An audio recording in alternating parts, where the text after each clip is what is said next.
Alors, c'est un peu paradoxal, mais c'est un chantier qu'on a espéré depuis plusieurs années, donc on a eu le temps de l'anticiper. C'est un client connu avec qui on a déjà réalisé beaucoup d'opérations et il avait cette demande, il avait ce projet de chantier sur les Chilous depuis 3 ans. Donc on y a réfléchi avec lui, avec notre client, avec le maître d'œuvre, pour lui trouver des solutions adaptées à la configuration du terrain et à la taille de ce chantier-là, parce que c'est un lotissement de 131 parcelles, donc c'est quand même pas tous les ans où on peut réaliser un chantier de telle envergure. Là, nous allons travailler à peu près 1 an et demi sur cette opération sans arrêt, sans phase d'arrêt, puisqu'on enchaîne les 3 tranches. Ouais, c'est bon, c'est bon, c'est bon.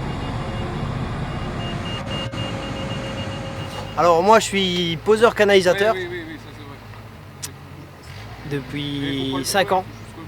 Maintenant comment je vois l'avenir, je fais en sorte que ça se déroule pour le mieux et pour moi et puis pour tout le monde quoi, mais je pense que c'est sur le bon chemin.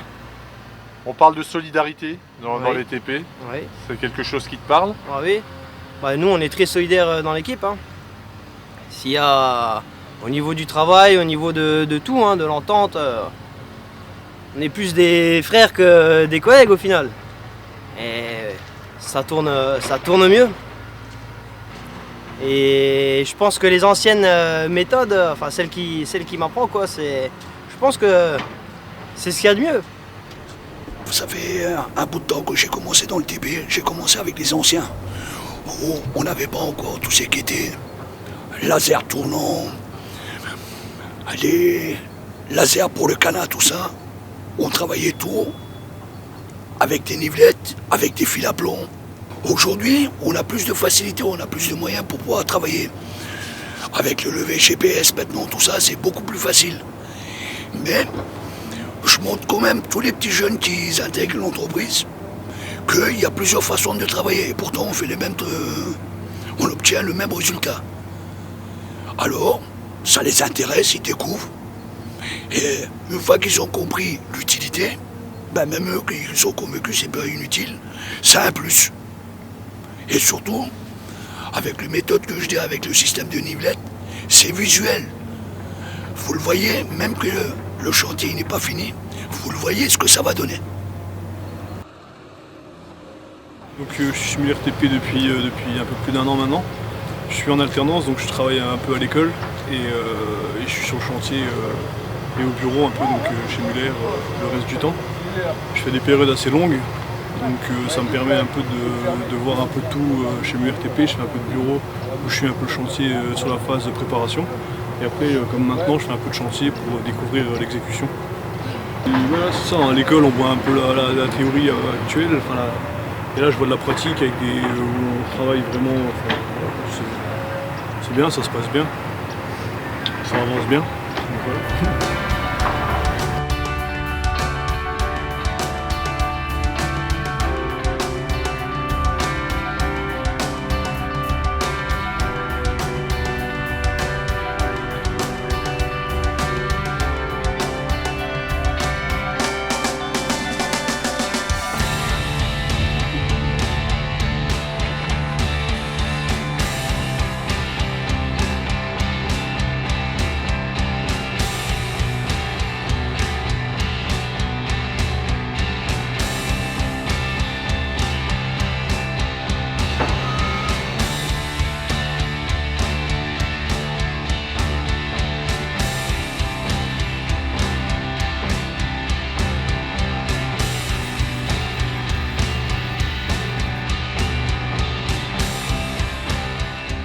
Quelle est la particularité d'un chantier comme ça justement? Alors celui-ci particulièrement, c'est 131 parcelles en une fois, c'est assez exceptionnel.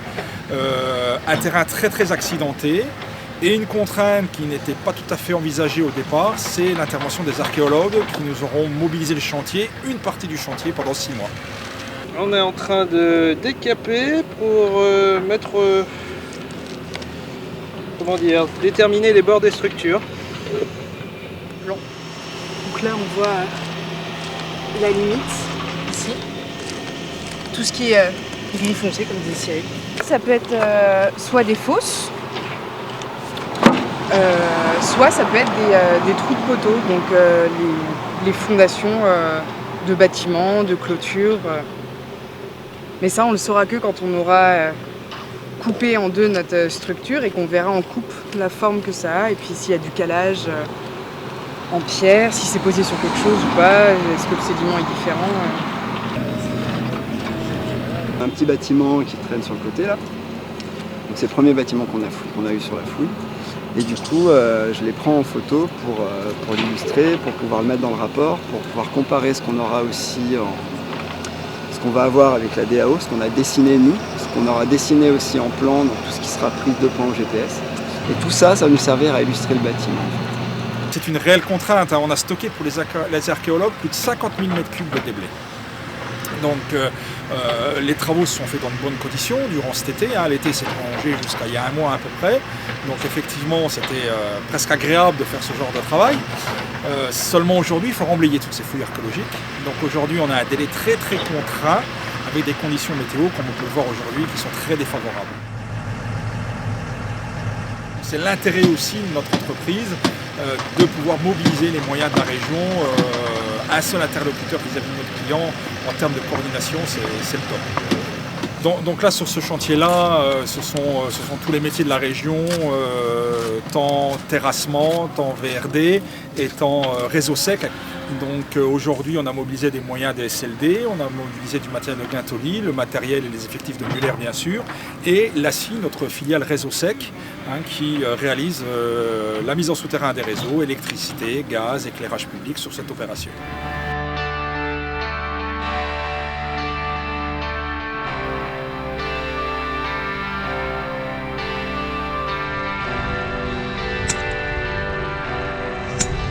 Là on contrôle le compactage des tranchées.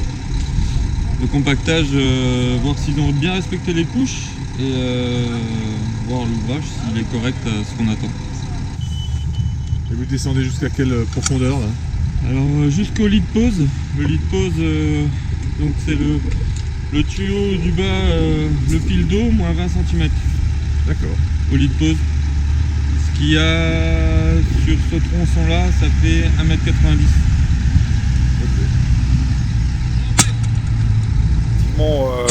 Nous avons travaillé bien en amont. Il a fallu effectivement trouver des solutions techniques compte tenu de ce terrain très très accidenté. Sur le théorique, il y avait un énorme volume de terrassement, plus de 30 000 m3 de terrassement réalisé. Donc financièrement, c'était très très lourd pour notre maître d'ouvrage. Donc on lui a proposé des solutions techniques avec des remises en place des matériaux traités pour économiser effectivement des évacuations. Alors les camions viennent livrer du sable traité. C'est un stérile de carrière, c'est un matériau qu'on ne savait pas utiliser. Et on l'a traité dans la centrale VGC pour pouvoir le réutiliser en remblai d'assainissement. C'est le mélange des connaissances des terrassiers, des carriers et des machines utilisées en technique routière pour l'usage des assainisseurs. Ce sable normalement est très difficile à utiliser sur chantier parce qu'il est argileux. Parfois il va être sec, parfois il va être très humide. Le fait de le traiter en centrale permet de contrôler sa teneur en eau. Le fait d'y joindre un liant hydraulique permet qu'il fasse prise. Et du coup on homogénise complètement tout ça, on n'a plus de soucis aucun et on peut le mettre en place dans les meilleures conditions sur les chantiers d'assainissement. Économiquement c'est intéressant, en termes de rendement c'est intéressant, en termes de sécurité on améliore l'ergonomie des postes de travail et au terme de l'environnement c'est très intéressant aussi puisqu'on revalorise un produit qui aurait dû normalement aller à la poubelle. T'as quasiment des couches de 80 là-dessus Farid, hein? T'as quasiment une couche de 80, le sable...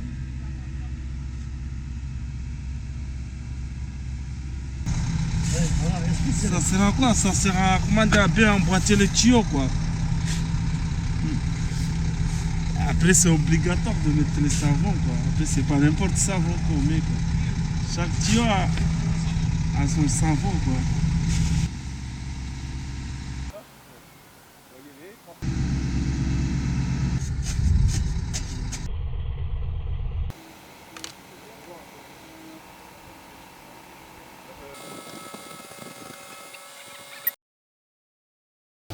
ben aujourd'hui, on est en pleine phase de déroulage des réseaux secs, pose des chambres, empierrement de chaussées.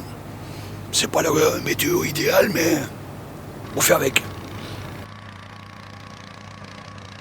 5 millions d'euros quand même, plus de 5 millions d'euros sur une opération, c'est quand même assez rare, hein. Nous en petit VRD de proximité, hein, comme réalise au quotidien l'agence de Rosselange.